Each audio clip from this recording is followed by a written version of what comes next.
আগে তো মায়েদের এবং মেয়েদের এত রোগ হতো না। পিসিওডি, পিসিওএস বা হরমোনাল ইমব্যালেন্স এই শব্দগুলোই শোনা যেত না। তার কারণটা কি? এখন কিন্তু আমাদের সমস্ত কাজ বসে বসে এবং দাঁড়িয়ে। এবং আগে মায়েরা সমস্ত বাড়ির কাজ করত, ঘর ঝাড়ু দেওয়া থেকে শুরু করে, ঘর মোছা থেকে শুরু করে, রান্না করা থেকে শুরু করে সমস্ত কিছু এভরিথিং করতো।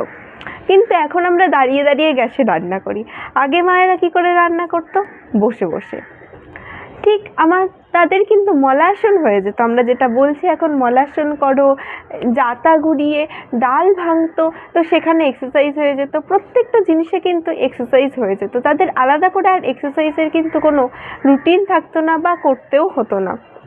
তো তারা কিন্তু বেশিরভাগ সময়ই ঠিক এই পোজে, বলা হয় মলাসন, মলাসনে বসে কিন্তু এরকমভাবে রুটি ভাজতো, অনেক কিছু করতো, রান্নাও করতো এরকমভাবে, তরকারিও কাটতো এরকমভাবে। তো তাদের কিন্তু কোনো রকমের কোনো ডিজিজও দেখা যায়নি, কিছুই দেখা যায়নি।